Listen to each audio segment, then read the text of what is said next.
thank you very much, Fred, for joining us this morning. First of all, can you just share a little bit about what your role at Worldline entails? Yeah, sure. Yeah. So I have been within Ingenico, now Worldline, for 13 years, and I currently head the UK pre-sales team within our vertical organization. So day to day, my team and I work with new and existing customers to capture business and technical requirements and identify suitable products and solutions.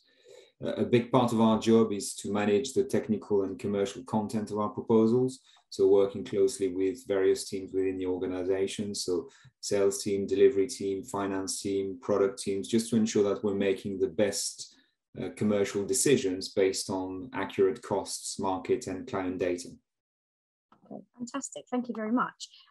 So merchants essentially need more than just POS and payment solutions on their own to operate. And I suppose this is what we're going to be focusing on today in terms of value-added services. That's where those areas really come in. What do we mean by VAS, and how do they actually work?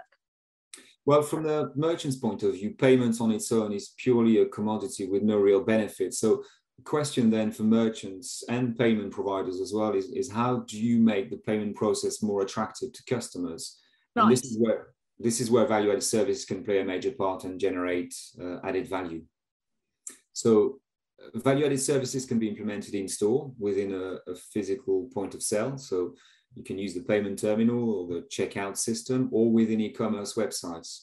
And they range from cashback, donation to customer surveys, dynamic currency conversion, financing offers, also known as buy now and pay later, digital receipts, loyalty, gift cards, and many, many more.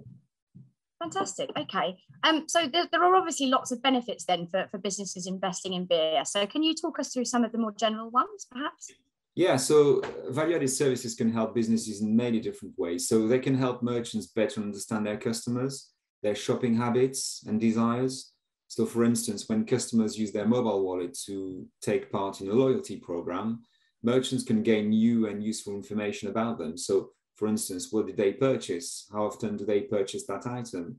How often do they shop? Do they shop online? Do they shop in store? They can also provide a personalized service by giving customers exactly what they need and when they need it. So merchants can take advantage of all the data they've gathered to push notification to their customers. So another example is if you're near a store, merchants may want to let their customers know that a product that they've previously purchased is now on sale. And then finally, I think value-added services will help merchants increase their turnover by attracting new customers and will retain existing ones. Okay, so we're just going to stay with kind of the benefits for a moment, but I suppose kind of putting it into perspective of a purchase cycle.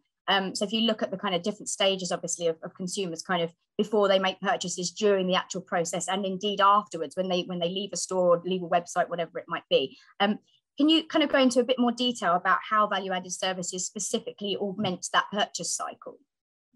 Yeah, of course. Yeah. So I'm going to come from the angle of the customer. If I was a customer walking into a shop or browse online, I guess I could imagine myself being presented with personalized offers, saying, thanks to the loyalty programs I've subscribed. When I'm ready to pay, I'd like to be offered a wide range of payment methods, including financing options, such as buy now, pay later. And once the payment's been made, I'll be happy to provide some feedback online or using the payment terminal and let the merchant know about the great service I've received. So it's just one example of multiple value-added services you can offer throughout the customer journey. Okay. And so a hot topic on kind of every business's lips, as it were, at the moment is, of course, innovation, particularly in the wake of the pandemic. So we know by now that innovation is a really critical part of long-term success for any business. So how do current kind of trending value-added services solutions compare with, say, more traditional forms? Yes, innovations like mobile wallets, digital receipts, one-click shopping, which I'm sure you'll be familiar with, have all made shopping more seamless and frictionless. And these technologies have also led customers to be able to purchase products and services with greater speed. And overall, I think the experience is much more personalized. So if you look at loyalty, for instance, in the past, the process of earning and redeeming loyalty points as part of a payment journey was quite clunky and completely decoupled from the payment process. Now, we have solutions which allow consumers to process payment and loyalty through a single tap using a mobile wallet. And if you're not registered within the loyalty program, the solution can push to the customer's mobile device a notification to join the program. So it's much more seamless, and it brings much more benefit and also a personalized service.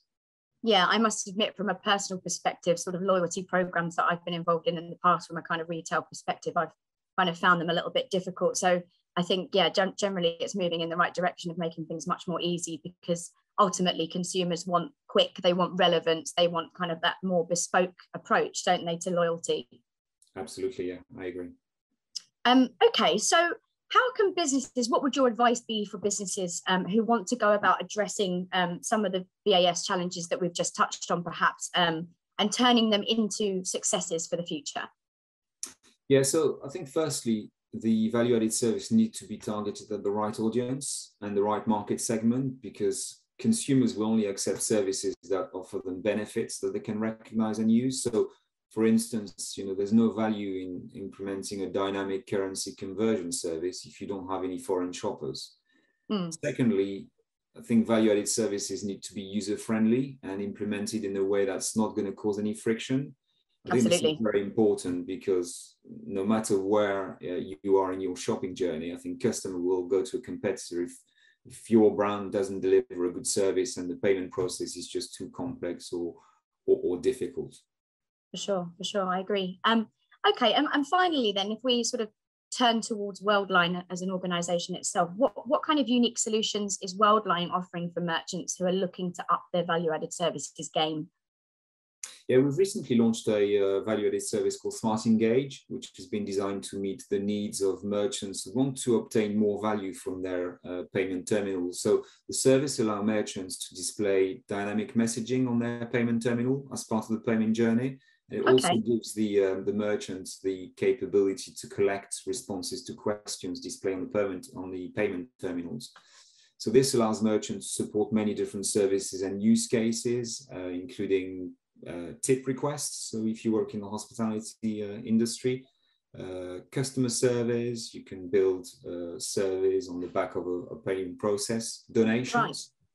And you can also display information such as, you can a lot of information, including barcode and QR codes, and also capture information such as phone numbers, email addresses, loyalty card IDs, and so on.